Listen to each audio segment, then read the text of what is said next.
Meus irmãos, boa noite. Que a paz do nosso querido Mestre esteja em nossos corações e que a espiritualidade dessa casa nos ajude no trabalho de hoje. A questão da evolução espiritual é o tema mais, eu diria, profundo dentro da doutrina espírita, porque sem dúvida nenhuma a doutrina espírita inaugura, dentro das correntes espiritualistas, que são diferentes, múltiplas, a doutrina espírita inaugura o sentido da evolução. Por que isso? Porque nem todo espiritualista acredita na reencarnação. Então, o New Spiritualism, que era a corrente que vigia na época em que Kardec começa a produzir os livros, já existiam espíritos se comunicando, já existiam estudos que estavam sendo feitos desde Mesmer, que estavam ali trabalhando nessa questão de indução de transes mediúnicos a partir de passes de magnetismo, etc. Então isso já existia no tempo de Kardec, não foi Kardec quem inventou isso. Isso já existia desde muito antes, pelo menos uns 100 anos antes já estava em estudo esse tipo de coisa. Kardec foi junto com os espíritos trazerem uma explicação complementar a tudo aquilo que existia, e nessa explicação complementar ele pôde apresentar a questão da reencarnação de uma forma extremamente interessante e bem fundamentada, fazendo com que realmente a gente pudesse compreender como é que nós, enquanto espíritos, evoluímos. Porque é muito difícil para uma pessoa, para um espírito, evoluir, chegar no grau máximo da sua possibilidade em uma única vida. Seria absolutamente impensável ter uma experiência na carne, com todas as dificuldades que nós temos aqui, porque viver encarnado é muito difícil, para uma experiência muito dura para o espírito encarnar. Então, o que acontece é que seria difícil realmente ele ultrapassar todas as camadas da sua ignorância, do seu processo de elaboração interna de todas as coisas, em uma única vida. Seria muito difícil para o espírito fazer isso. Então, a questão da reencarnação trouxe uma explicação muito justa sobre a bondade de Deus, sobre o amor de Deus, sobre a justiça divina, quando nos dá a possibilidade de vivermos outras oportunidades além daquela que estamos vivendo. Não quer dizer que com isso nós tenhamos que nos acostumar com essa ideia de que nós vamos voltar muitas vezes e ficarmos assim meio que tranquilões, né? Ah, não, na próxima eu faço. Porque isso aí a gente é bom para fazer com dieta, é bom para fazer com coisas que a gente quer deixar de fazer na segunda-feira, ou então no início do ano que vem. Mas é muito complicado quando nós falamos sobre progressão espiritual. Porque a progressão espiritual tem a ver com a nossa qualidade da existência. A qualidade do existir enquanto ser está diretamente ligada nessa condição evolutiva do espírito. O espírito ele vai se desenvolver mais e alcançar níveis mais altos, mais plenos de felicidade e, consequentemente, gozar dos benefícios desse desenvolvimento. Porque para nós que ainda estamos num estágio bem iniciático, bem inicial, melhor dizendo, do nosso processo evolutivo, para nós ainda é muito difícil compreender as coisas, compreender as paixões e tal. Mas quando a gente vê um espírito que já alcançou essa culminância evolutiva, a gente vê como é maravilhoso ser um espírito de luz. Como deve ser espetacular você existir exalando Deus o tempo inteiro a partir da sua existência. Imagina isso. Imagina um ser que brilha na essência do divino todos os momentos da sua vida. Então não existe tristeza, não existe angústia, não existe raiva, não existe agonia, não existe dor, não existe sofrimento, não existe perda, não existe absolutamente nada para esse espírito. Apenas amor, alegria, compaixão e felicidade. Então isso é o que nos aguarda a todos. Esse é o nosso prêmio por tantas e tantas dificuldades que ultrapassamos para poder chegar nesse momento. Agora, o que a gente precisa compreender é como isso acontece. De que forma é que a doutrina espírita nos explica esse fenômeno, esse processo chamado de evolução espiritual, ou progresso espiritual. E a primeira coisa que a gente precisa compreender é algo que nos foi dado como legado de conhecimento, de que só vai para o céu quem é bom e quem é ruim vai para o inferno. Vocês já ouviram essa história muitas vezes e a gente carrega isso na nossa cabeça. Então, a primeira pergunta é: o que é o bom e o que é o mal? O que é o bem e o que é o mal? O que é o bom e o que é o ruim? Isso é uma coisa que desafia um pouco nossa curiosidade, porque do ponto de vista social, a gente estabeleceu que o bom ou bem é aquilo que está em conformidade com as leis, com os códigos sociais e com o desenvolvimento social. Então, eu estava ontem fazendo uma palestra sobre essa questão e eu fiz a pergunta: será que nós conseguiremos viver numa sociedade, ou melhor, quanto nós estaremos dispostos a abrir mão da sociedade que nós temos para viver num mundo pacificado, num mundo sem violência? Essa pergunta faz todo sentido porque, de certa forma, o progresso que nós entendemos, o desenvolvimento, ele se dá a partir do conflito. Não é? Então, o conflito que acontece nas empresas, o conflito que acontece entre as nações, o conflito que acontece entre as pessoas, conflito, quando eu digo conflito no pior sentido, que vai ter um vencedor e vai ter um perdedor. Isso nos traz o desenvolvimento, isso nos traz o progresso. Para que nós não tenhamos esse tipo de competição, o quanto nós estamos dispostos a abrir mão dos resultados ou dos benefícios dessa sociedade conflituosa que nós nos colocamos. Então, essa resposta, ela é difícil mesmo, porque muitas vezes a gente diz assim: eu gostaria de viver num mundo sem conflito, mas não para pensar quais seriam as consequências de um mundo sem conflito. Então a gente tem que entender o sentido como um todo, a gente fala um pouquinho sobre isso hoje ainda. Mas nesse sentido específico do bem e do mal, esse conceito ele é um conceito que a gente usa muitas vezes para parametrizar a nossa vida, a conduta, a forma como a gente se porta diante da existência. Então, o que é uma boa vida, ou uma vida pautada dentro das boas condições morais? Seria aquela onde o sujeito vive regularmente dentro da cerca, ele vive no caminho que a gente chama de caminho certo, não é? Pautado por essas leis. Só que essas leis, elas são temporais e elas são geograficamente localizadas, elas não são leis eternas. E eu dou exemplos aqui, a gente pode pensar em milhares, mas tem um bem contundente, que é o fato de que há uns 200 anos atrás a gente escravizava pessoas sem o menor tipo de pudor. A gente não tinha nenhuma vergonha de fazer isso, porque era normal fazer isso e a lei permitia. Então você botava uma pessoa no tronco que não era um ser humano, porque socialmente ele não era considerado um ser humano, ele era considerado um ser inferior, e você aplicava nele golpes terríveis, né, de chicotes e tudo mais, em nome de uma disciplina. E isso, óbvio, que hoje a gente não admite mais. Então, mostrando que, do ponto de vista social, às vezes o bom do ponto de vista social é uma coisa horrorosa, se nós formos olhar em outras perspectivas. A outra questão também bem interessante é, se você chegar ao final de semana agora, final da Copa do Mundo, né, mesmo sem o Brasil, torcendo aí pela Croácia.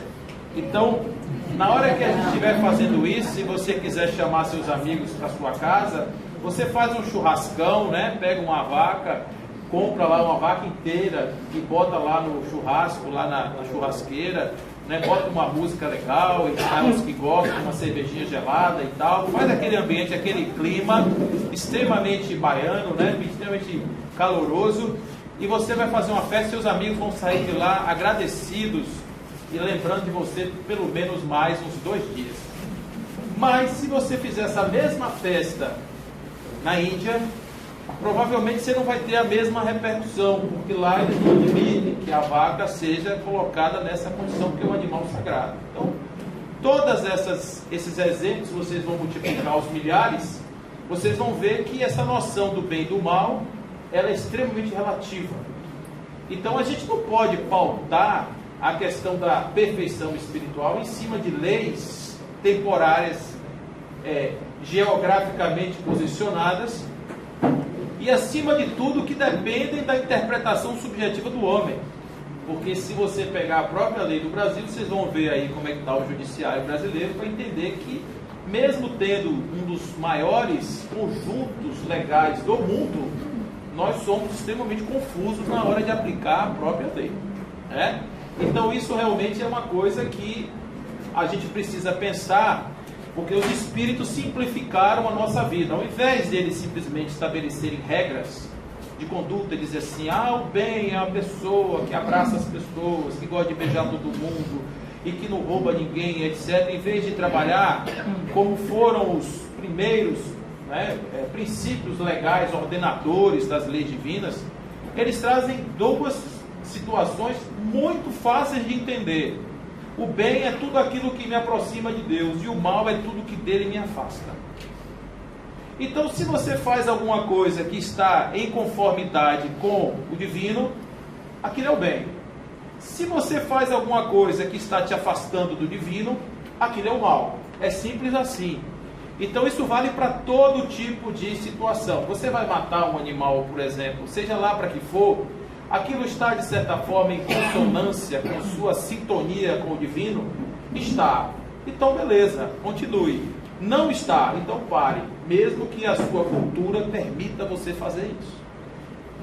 Ou seja, a pessoa que trabalha com esse dissenso do divino, do bem e do mal, ele não está condicionado nas leis vigentes, porque elas podem permitir, mas ele não se permitirá. E fará isso de uma forma tão natural que para ele não terá o menor esforço. Ele não vai ficar fazendo esforço mental nenhum para fazer isso. Ele vai fazer porque é essa sua natureza de fazer, e é assim que ele entende que é a melhor forma de acontecer. Então, para a primeira orientação do ponto de vista da progressão espiritual, não pautem o desenvolvimento espiritual de vocês especificamente por conta de normas de conduta que foram ditadas por princípios religiosos ou sociais. É preciso que a gente tenha entendimento de que nós temos um juiz e nós temos uma corte completa de magistrados mentais, que é a nossa consciência. Ela já é suficientemente rude para nos absolver ou nos condenar de forma muito severa. E pessoas há nesse mundo que têm uma vida normal, que têm uma vida tranquila, que agem dentro da lei, mas não conseguem botar a cabeça no travesseiro, porque a culpa que vem, os processos até dos pensamentos que batem na sua cabeça são de tal ordem que ela não consegue ter uma vida tranquila, mesmo estando fazendo tudo certo. Então nós estamos falando que os espíritos que começam a trajetória, eles começam a partir do princípio, e aí é que Kardec vai investigar isso com os espíritos a partir da questão 114 de O Livro dos Espíritos. Ele diz assim: como é esse processo aí, né? Como é que a gente foi criado? A gente foi criado igual, a gente foi criado diferente? Tem espírito melhor do que o outro? Deus faz uma linha de produção de primeira linha, uma segunda, né? Tem o espírito Xing Ling, que é aquele que é resto, né? Resto de princípios espirituais. A resposta é simples: Deus criou todos os espíritos simples e ignorantes, isto é, sem saber, não é? Então observe que esta frase, ela é uma frase muito completa. E a primeira questão que a gente precisa entender é o que significa ignorância. Porque a gente tem aqui um conceito social de que ignorância é uma pessoa rude.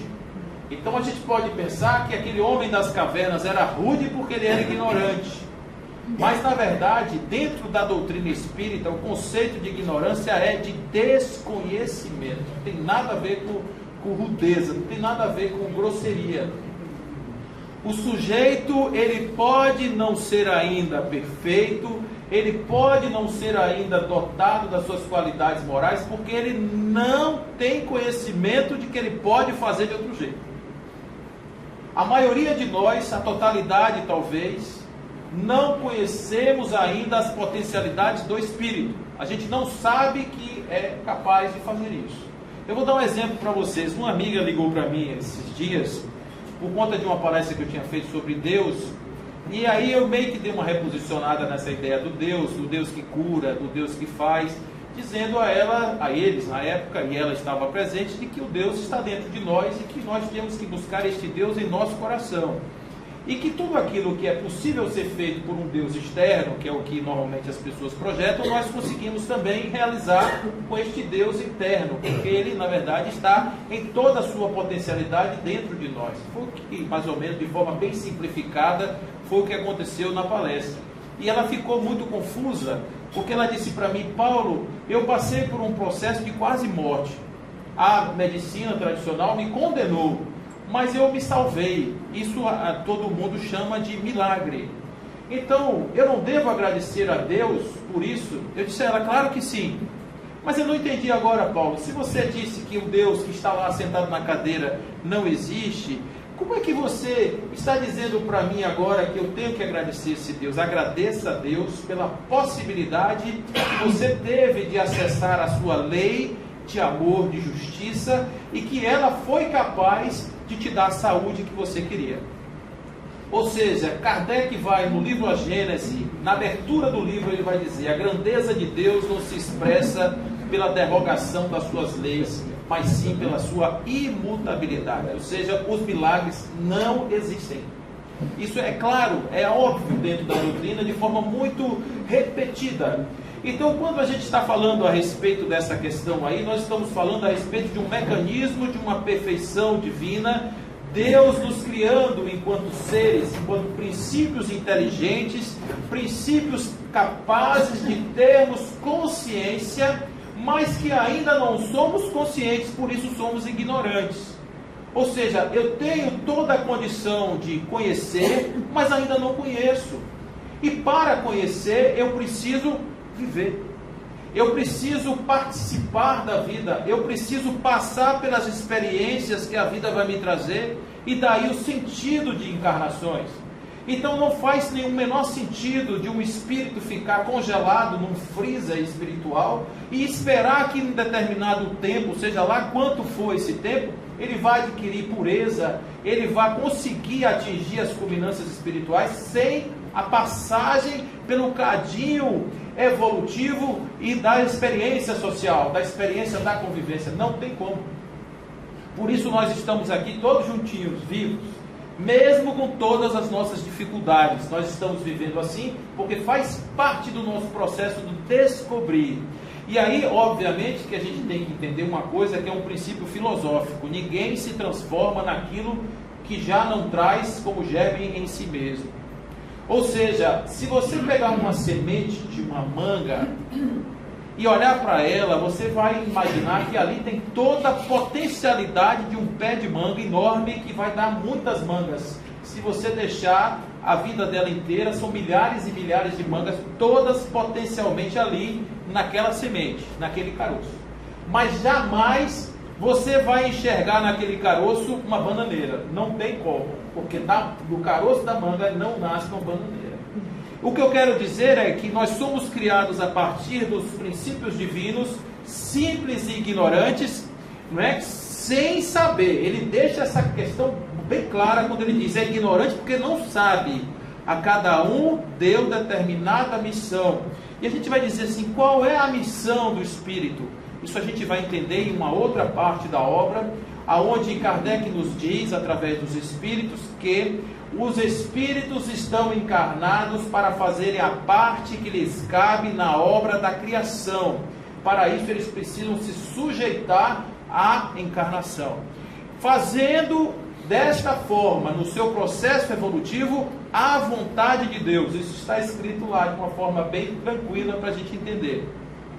Significa dizer que à medida em que eu vou evoluindo, e que eu vou vivendo, e que eu vou experimentando, indiretamente eu estou fazendo a construção do meu pedaço, a minha parte na construção do divino, que é o desenvolvimento da Terra, que é o desenvolvimento das consciências, que é a melhoria de uma psicosfera do planeta. Ou seja, eu sou um operário de Deus, trabalhando em prol do divino, mas fazendo isso pelo meu próprio desenvolvimento. É isso que a doutrina nos traz como finalidade. Ou seja, Deus criou os espíritos para quê? Para tomarem a parte que lhes cabe na obra da criação. Ou seja, somos co-criadores. Aquilo que nós podemos pensar em plano maior, como vai dizer André Luiz. Co-criadores em plano maior. Então, essa nossa condição tem uma finalidade, que é fazer com que esses espíritos, pelo conhecimento da verdade, cheguemos até quem? Deus. Ou seja, conhecendo a verdade. Jesus dizia assim: conhecereis a verdade, e a verdade vos libertará. Então, é essa verdade que nós temos que entender. E que verdade é essa? Essa grande verdade absoluta, não é? A verdade do amor. Qual é a meta que nós temos que atingir? Olhe como nós temos um trabalho grande.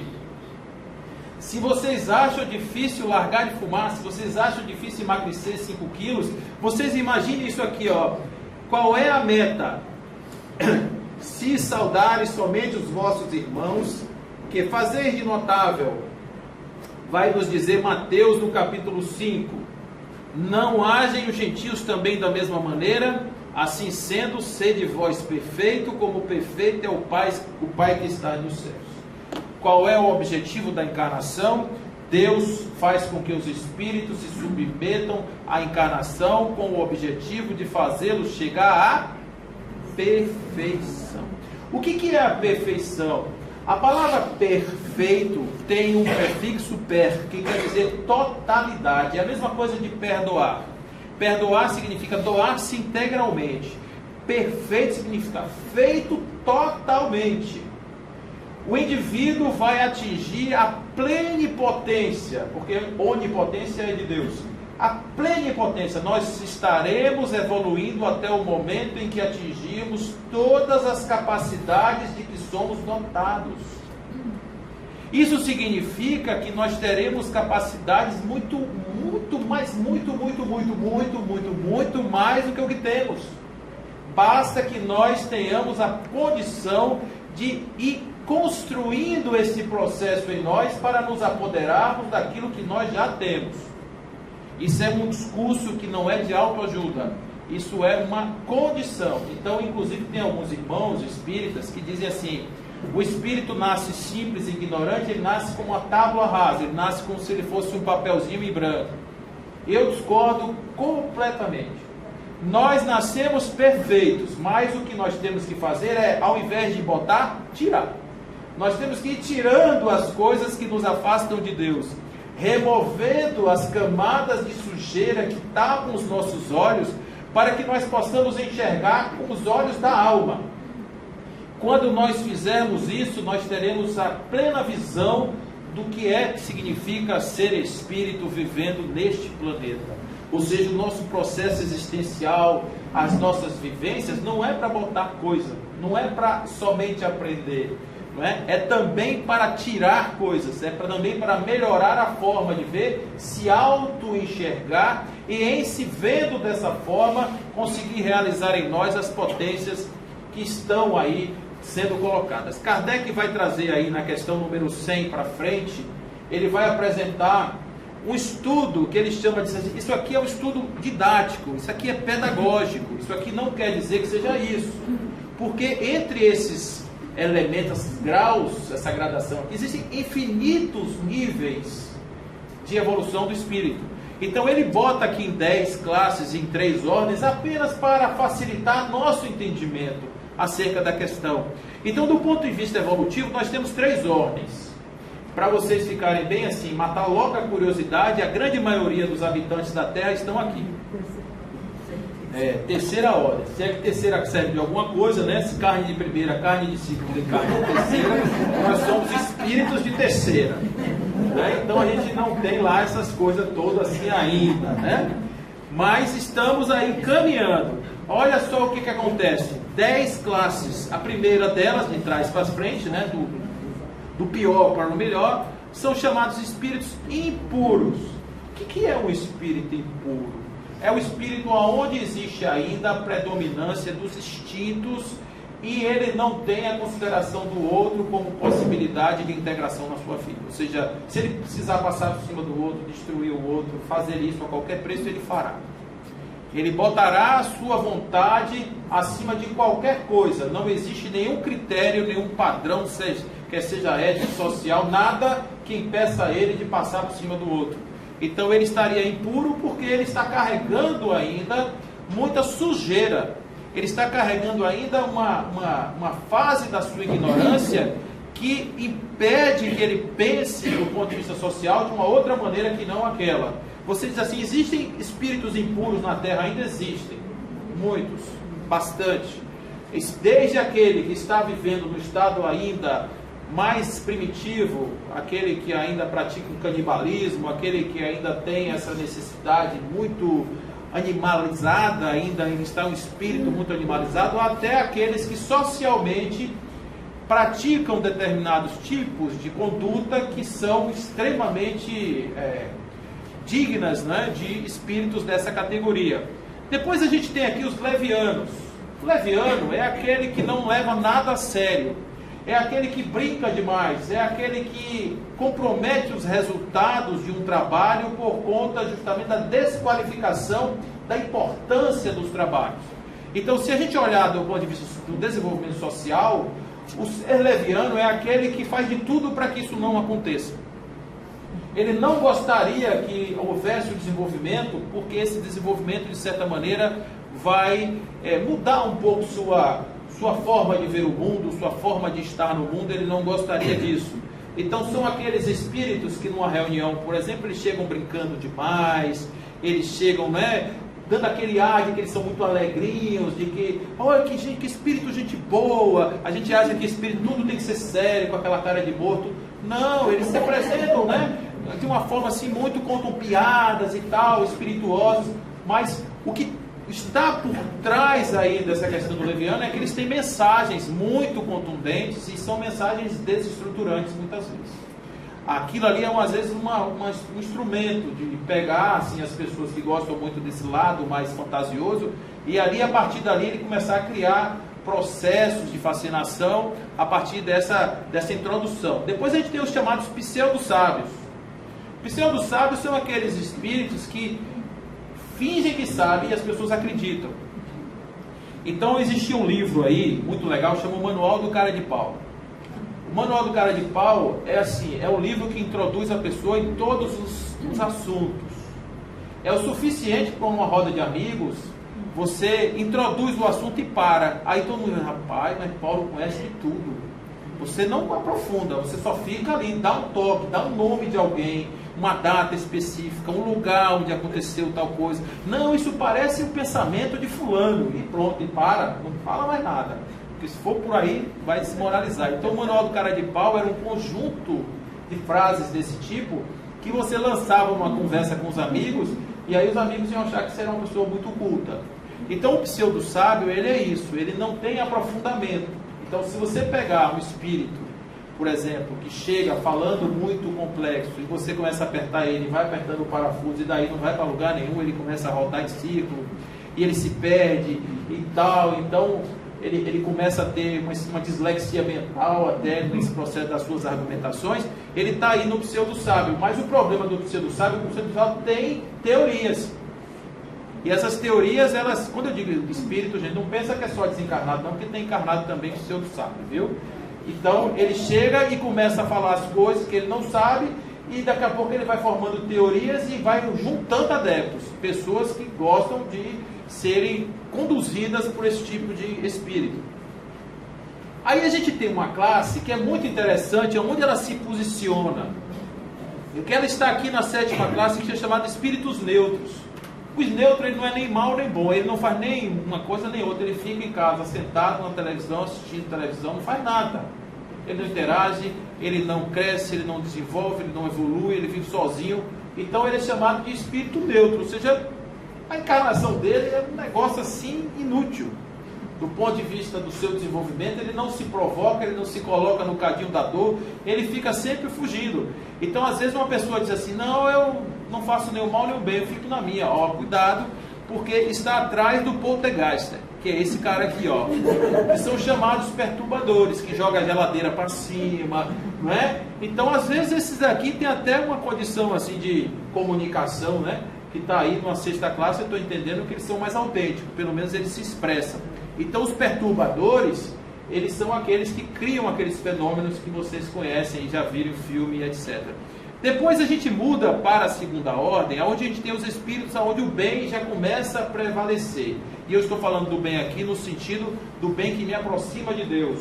A natureza me permite, a lei me permite arrancar uma árvore, mas eu me recuso. A minha sociedade me permite a comer carne, mas eu me recuso.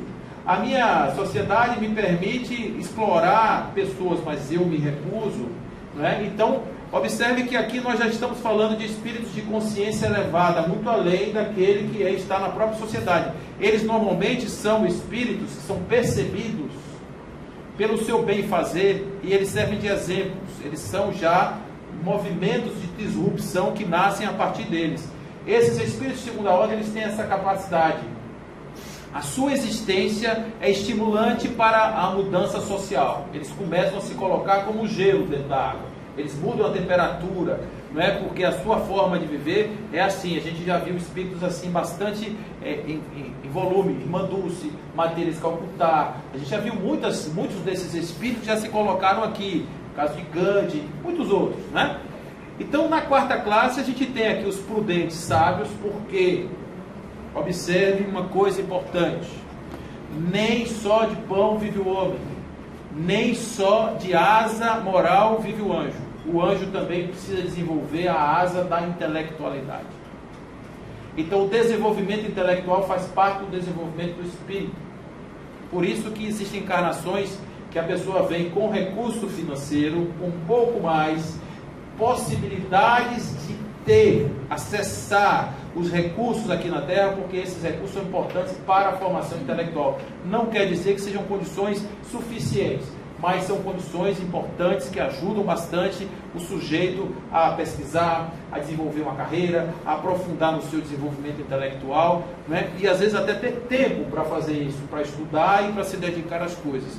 Então, para esse tipo de encarnação, né, para esse tipo de desenvolvimento, ele vai subindo nessa possibilidade, porque além de ser bom, observe que à medida que eu vou subindo, eu vou trazendo as características do outro nível. Então, além de ser bom, eu também sou consciente. Sábio é diferente daquele homem que só conhece as coisas e recita as coisas, porque o sábio ele consegue juntar as ideias que ele tem.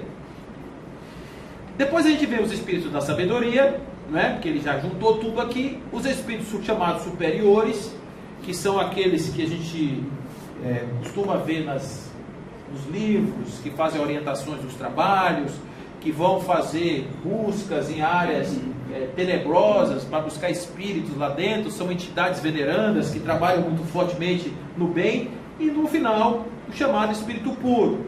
Esse espírito puro, ele não tem mais necessidade de encarnar de jeito nenhum, porque não existe mais essa necessidade. O espírito puro, ele está completamente vivendo na sua plenipotência. Ele desenvolve sempre, porque o desenvolvimento é infinito. Mas ele vai desenvolver como aquele faixa preta de karatê, 20º dan, sei lá, se existe isso. Porque ele vai fazer aí o seu processo agora de aprimoramento, mas de uma coisa que já está plena. Só existe encarnação enquanto houver atração de fluidos materiais. Quando não há mais, não existe mais a necessidade do espírito encarnar. Então, os espíritos puros, eles não encarnam. Com exceções. Por exemplo, Jesus Cristo. É um espírito puro que já viveu sobre a terra na forma de um homem. Então, encarnou. E aí ficam fazendo teorias a respeito dessa encarnação de Jesus. Então, Miramês diz que, por exemplo, ele levou 1000 anos se preparando enquanto espírito para mudar a densidade do seu corpo perispiritual para se adaptar à vibração da Terra, para vir como homem na Terra. Se foi 1000 anos, se foi 150 meses, se foi 2 minutos, não faz a menor diferença. Só estou dizendo a vocês que existem espíritos de alto grau, de alto coturno, que podem ainda encarnar em seres materiais, com missões muito fortes, com missões muito determinadas, como é o caso desse rapaz que eu estou falando para vocês, que todos vocês conhecem. Então, dessa 10ª classe até a primeira, passando por essas ordens todas, nós temos aí o processo da evolução. Não é? Então, se vocês quiserem imaginar o que seria isso, como se fosse, por exemplo, uma universidade, onde cada uma dessas classes fossem determinados tipos de equivalente a anos ou séries, e à medida em que nós vamos fazendo as provas, que são as provas que nos são colocadas do ponto de vista da evolução, a gente vai passando, vai aumentando o nosso nível até chegar no nível do espírito puro, que é onde a gente vai se posicionar. A questão é, isso é para uns que não é para outros? O que a gente pode pensar de um soldado do ISIS? Será que aquele cara que hoje está arrancando a cabeça de uma pessoa, ele será um anjo? Olha o que está aqui na questão 116. Haverá espíritos que se conservem eternamente nas ordens inferiores?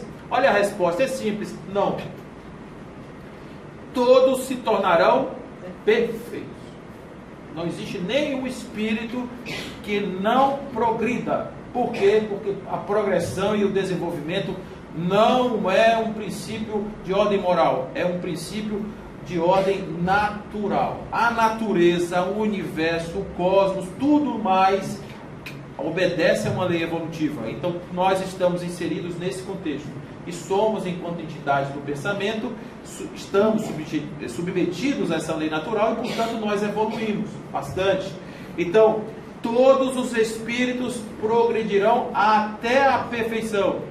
Então tem uma musiquinha bacana, né? Que é uma musiquinha espírita assim: um dia todos nós seremos anjos, vamos trabalhar, não é assim? E acreditar, a gente precisa acreditar nisso, porque de certa forma os espíritos estão nos dizendo, eles mudam de ordem, a gente viu lá da 3ª, 2ª, 1ª, mas demoradamente, porquanto, como já doutra vez dissemos, um pai justo e misericordioso não pode banir seus filhos para sempre. Isso aí está bem trabalhado no Céu e Inferno, na obra de Kardec também, onde ele fala a respeito disso, e também na Gênesis, quando ele trabalha sobre as penas eternas, ele vem explicar que isso é impossível, do ponto de vista da matéria, do ponto de vista do desenvolvimento, é impossível não haver desenvolvimento e, consequentemente, seria muito difícil imaginar um universo de perfeição e de desenvolvimento a partir da perspectiva de uma pena eterna, de um inferno permanente ou de um céu permanente. Então ele não trabalha com isso.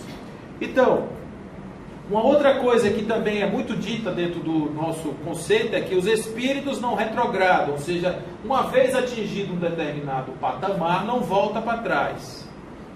Agora, pensa só o seguinte, o degrau é grande. Uma vez atingido um degrau, não quer dizer que eu fique patinando na horizontal. Posso fazer isso, é um direito meu.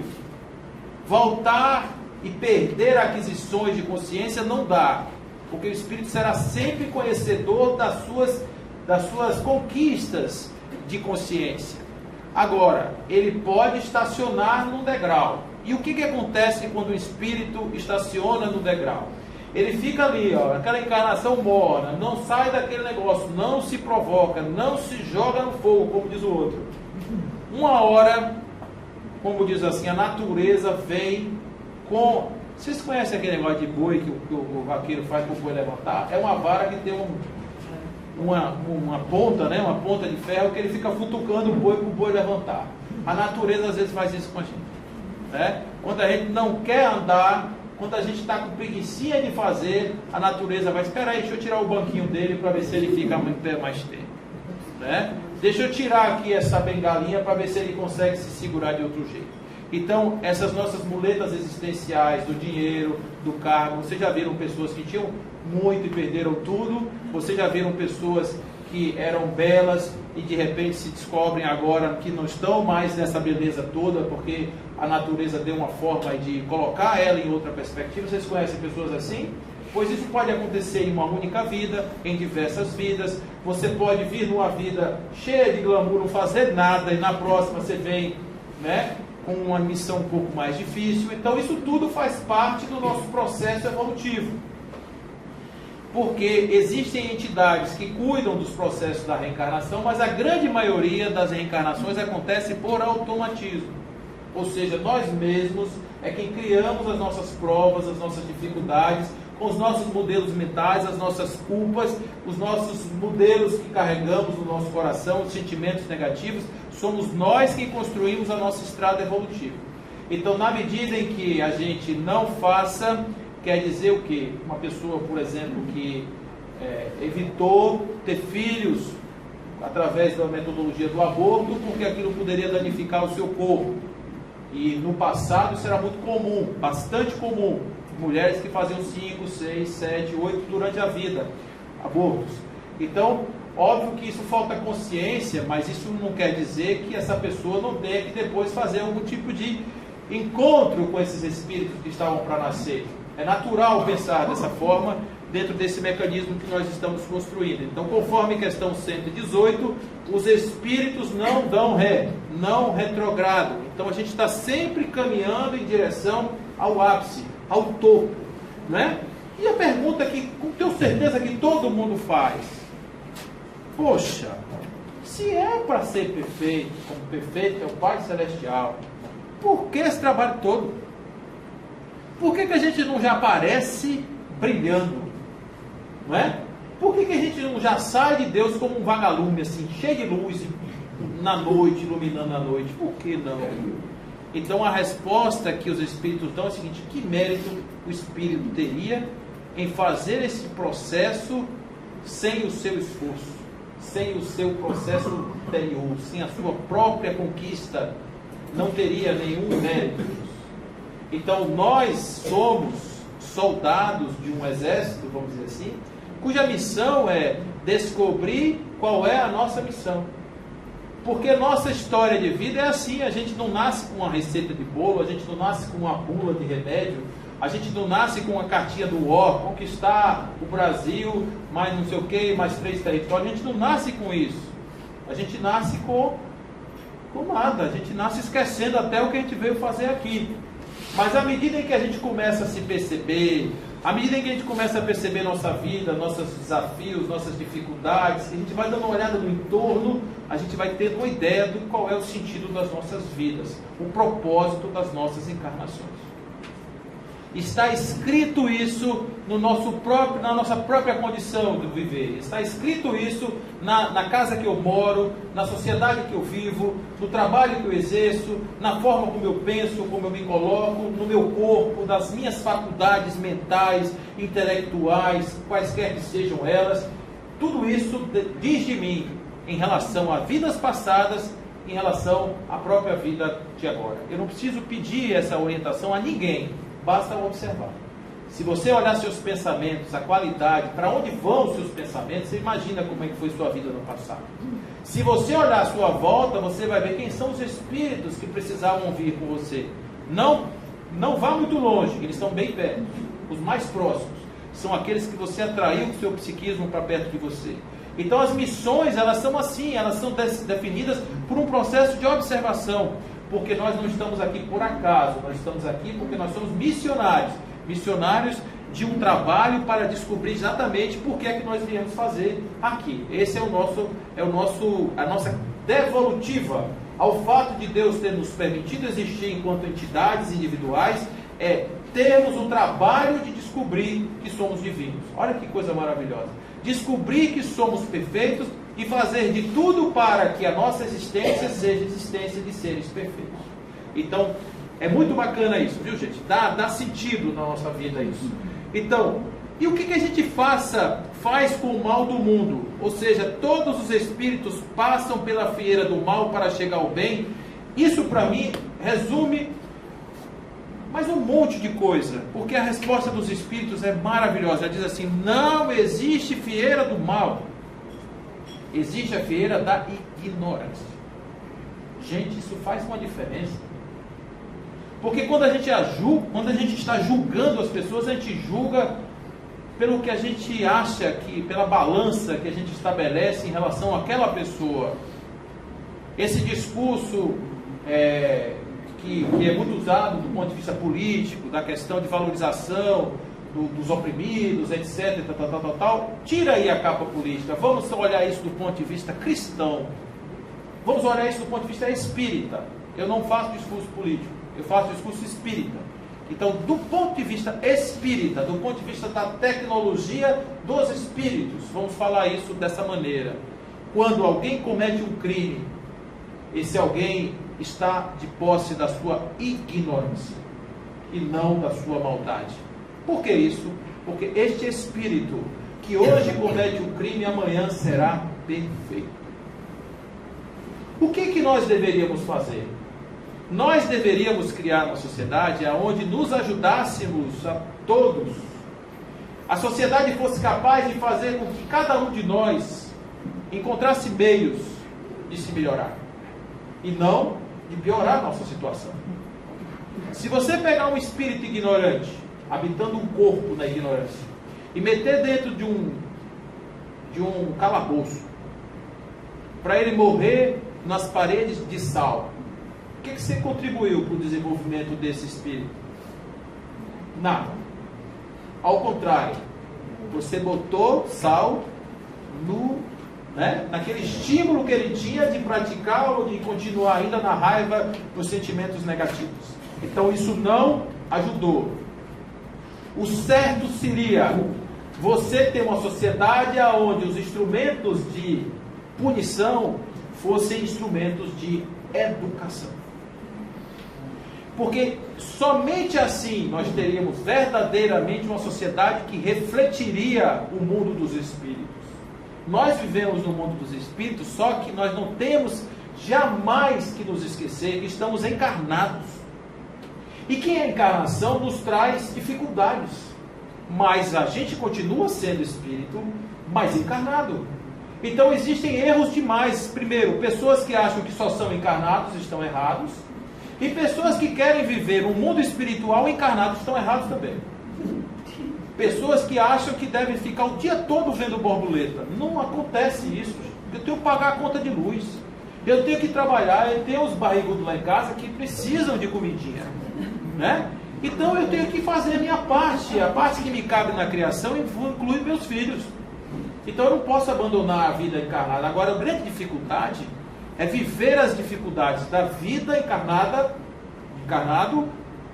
pela perspectiva do ser espiritual, que aí eu ressignifico as coisas do mundo material. Ressignifico a morte, ressignifico o dinheiro, ressignifico as perdas, ressignifico as dores. É completamente diferente. Então talvez, se todos nós fizéssemos isso, colocássemos à falência a indústria da tarja preta. Por quê? Porque o indivíduo não ia mais ter crises existenciais. Você já imaginou se a pessoa diz assim, eu não sei qual é o sentido de sua vida? Como não? Você é soldado de Deus, rapaz, você está aqui para trabalhar por Ele. Se quer pouco, o homem que criou, vamos usar essa expressão, criou o universo inteiro, está dependendo de você nesse instante para você fazer a sua parte, e você está dizendo que você não tem sentido nessa vida? Não, você tem muito sentido nessa vida. Talvez a sua vida seja a mais importante desse planeta nesse momento. Porque você faz a diferença.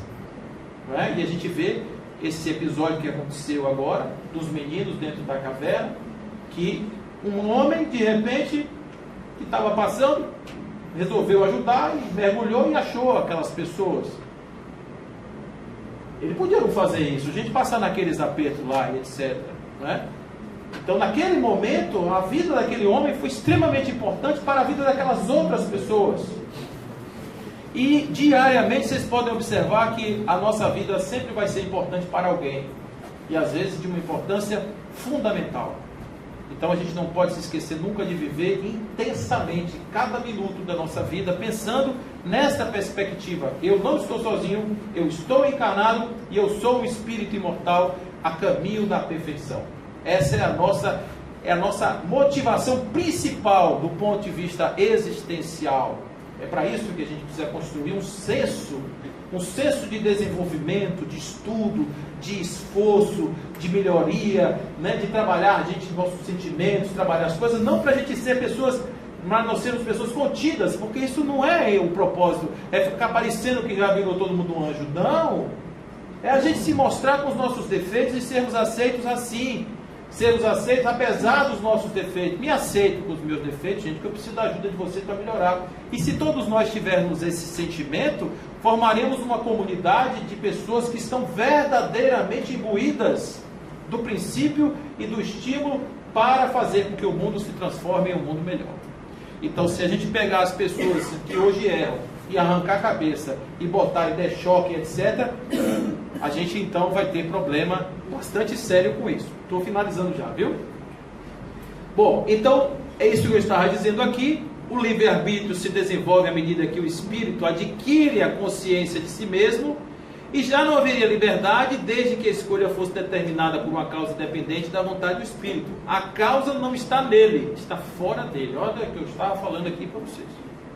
O espírito, ele não tem motivo para atuar no mal. Por que o espírito está no mal? Porque as condições de sua vida o guindaram, o levaram à questão do mal. Estou falando aqui que o homem é um produto do meio, não estou dizendo isso. Embora o meio ajude bastante, mas o homem tem sempre a prerrogativa de dizer não. Não. E com isso ele faz a sua vida do jeito que ele quiser. A causa não está nele. As influências que cedem em virtude da sua livre vontade. O mundo vai colocando as pipocas aí, e não faltam ciladas do mundo para nos atrair para os calabouços da existência, para jogar a nossa encarnação fora, para que a gente de repente jogue fora uma vida. Ninguém pode jogar a vida fora. Ninguém, porque uma encarnação é uma coisa muito séria, uma coisa muito difícil de conseguir. O espírito que consegue uma carteirinha para vir para a Terra devia comemorar todos os dias, porque tem 23 bilhões de espíritos, segundo o IBGE, no mundo espiritual, esperando para ter a oportunidade que a gente está tendo aqui agora. Então não vamos jogar fora essa oportunidade. Então, quando nós chegarmos lá, será que Deus vai ficar dizendo assim: pô, você demorou tanto, poxa, que estrada difícil? Olha o que os Espíritos nos dizem. Deus olha de igual maneira para os que se transviaram e para os outros, e a todos ama com o mesmo coração. É a parábola do filho pródigo. Aqueles são chamados maus porque sucumbiram. Antes não eram mais do que simples espíritos. Os que erraram não eram outra coisa que não espíritos. E como todos os espíritos, seremos perfeitos.